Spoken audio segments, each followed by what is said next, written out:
Welcome to the Bluehub YouTube channel. I'm Joe, I'm one of the product specialists here at Bluehub, and today I'm just going to run you through some of the common issues to actually avoid when using Cin7 Core. This is going to range from data, usability, reports, and just general integrations with Zero. What I'm going to do here is I'm just going to move on to this next slide just to run you through some of the the top ones we actually encounter on a day-to-day basis here at Bluehub.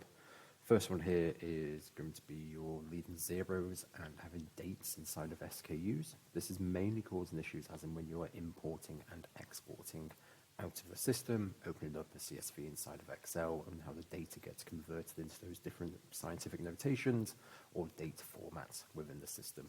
I'm just going to pull up Excel in a second. I'm just going to show you how that currently looks. I've just pulled up a Excel file here, and I've got two examples currently within our demo account.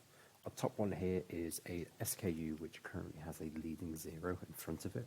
If I was to open this CSV without converting or with converting the numbers, it would actually remove this zero and most likely turn this number into a scientific notation. If I was to re-import this back into the system, that scientific notation or the removed zero would actually create a brand new product in the system for me because it can't find that match of that pre-existing zero version of this particular SKU.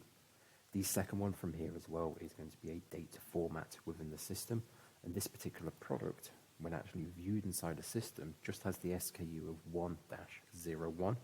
However, once you open this up inside of Excel, Excel recognizes this as a data format and will convert it into a date field within this particular column.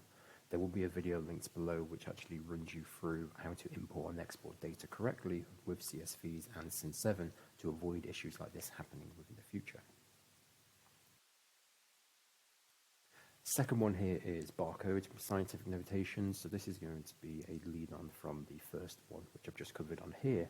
And this is actually going to be when importing into the system. Cin7 is going to block you from having imports with barcodes with scientific notations. However, it's something just to be careful of and something to keep an eye on for when you are importing and exporting data, because if your barcode gets changed, you are using an application like the WMS app. Again, a video for that's going to be linked down below.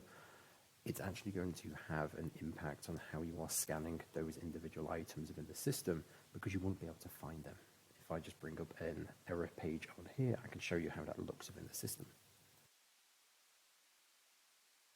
So what I've got to open in front of me here is going to be an import file which I've just done within the system, and currently it has an error for our particular line item that has a barcode of a scientific notation. If I click on the error on the left hand side from here, we can see Cin7 will alert us and saying the barcode seems to contain a scientific notation. In this case, it has removed our barcode within the Excel file and it's converted it into this number here. This number is not going to be recognized, it's not going to be readable on the scanners, and it is going to translate into a brand new SKU within the system. So again, following correct procedures when importing and exporting data within inside of Cin7 will avoid this error from happening. Our next point here for point number 3 is just old transactions within the system. So we get this time and time again here at Bluehub, and this is when people have reports or stock allocation that isn't working correctly for them within the system. These old transactions are normally an amalgamation of old data when you first started using the system, when stock takes have been completed, transactions which are normally just forgotten about. What we normally run through with a lot of customers is actually showing them how to find these transactions, how to remove these transactions safely as well within the system. Some of the key areas to look at for these transactions is going to be your purchase orders, and this is going to be orders which are waiting to be received into the system. You need to make sure that day of 1, they have been received, and 2, no adjustments have been done for that stock within the system to avoid any double counting. You then have your individual sales orders within the system. You need to make sure those sales orders have been fully dispatched and have been fully picked and packed as well. What we'll find time and time again is particular sales orders in the system will have been picked, will have been packed, but will have never been shipped within the system. If you're not shipping your particular transactions, you're not going to be able to generate any cost of goods sold. If you're not generating cost of goods sold, that then doesn't lead into your accounting platform, QBO, or Zero. Other areas of these old transactions as well could be any assembly orders which are currently stuck in work in progress. It could be any transfers which have never actually been fully transferred within the system.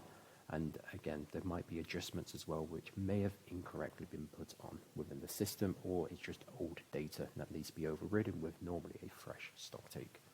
Stock takes within the system is probably something which is a heavy topic up for debate, but it normally runs down into two different elements. You can either run a full stock take for the year, once every 12 months or so. What a lot of people have found themselves doing more recently is rolling stock takes. These rolling stock takes are going to be issued maybe once a month for a certain categories of products. And as long as you're touching that particular category of products at least once every 12 months, you're ensuring a correct value within the system for that particular count of SKU and quantity within the system. Again, if there's any questions in terms of stock takes or anything of this nature with old transactions, put your comments down below on this particular video, and we can try and get back to you with any solutions on that.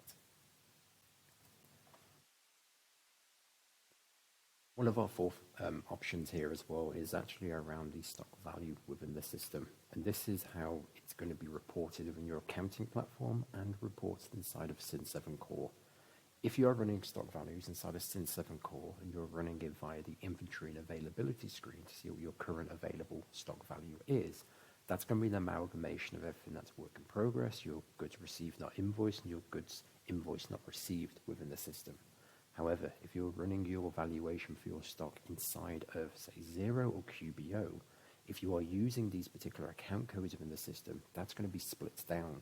So what you'll end up finding within the system, especially inside of Xero and QBO, is you may have 4 different stock values. These 4 different stock values are going to be split across these different account codes. One for your main stock, that's going to be everything that's been fully brought in with a value from a purchase order or from an adjustment, and especially that purchase order has been fully completed. And by that, that's going to be invoiced and stock received. You're then going to have another valuation inside of Xero, which would potentially be your goods received not invoiced, which is this one here, your GRNI. This is going to be for any goods which are arrived in the system but have not yet been invoiced. They would still generate a value inside of Xero, which is using the value from the order rather than the invoice. You then get the other side of this, which is your goods invoiced not received. This is just the opposite. So where you've received the invoice before you have received the goods. A lot of people will either avoid putting this on the system if the goods are to arrive in the next day or so, just to make sure the accounts are kind of either balanced or the accounts are looking correct within the system to make sure everything is following a sort of a correct process and everything is up to date. Your last one here is going to be your WIP account, and your WIP account within the system is going to be for anything which is currently in a production or an assembly process and is yet to be completed. What this WIP account allows you to do within the system is, as when you move stock from a particular item via an assembly or production order, the value of those particular component items will go into a WIP account, your work in progress account. That particular account will hold that valuation until that assembly or production order has finished. By then, it's going to release it back into your stock valuation to either increase your stock value with labor and machine costings, or to have the same cost value of those particular component parts for something like a kitting process where no extra value is being added into it. If you are finding any issues you are having with reporting for goods received not invoice, WIP accounts, or stock value, if you put your comments down below, we can have a look at it and we can point you in the right direction as to where to try and resolve these particular errors. One of the last points here as well is just a very simple one. Not many people run into this particular error, but it's something just to have a look out for, and it's the way the information is displayed within the system. And this is around your reorder report by location. So within the system, we have our purchase reorder report, and within that reorder report, we can have the option to filter by each location within the system. So we can place a purchase order for supplier A for your location B, for instance, or vice versa for location A and supplier B. What this can lead into some more visibility issues within the system is actually when you have the option selected for all locations. And that's going to be an amalgamation of every single location's reorder points all added together for a total sum. So what I'm going to do here is I'm just going to pull through the reorder level report and actually show you kind of an example of how this works in the system. As we come into the page for our purchase and reorder report, I currently have my reorder location set to my main warehouse within the system. I have my supplier selected of ABC Furniture, and if we scroll down here to the very bottom of this particular page, we can see all of the individual items that I need to order from this particular supplier, their minimum before reorder, and their reorder quantity within the system. This again is just from main location. However, if I didn't change this option to main location like I did just before, if we actually select this for all locations, and now if we scroll down here, we can now see what it is for every location within the system. So this is a total of our minimum before reorder, which is a multiplication of all our locations times the minimum before reorder, and the same again for our reorder quantity in the system.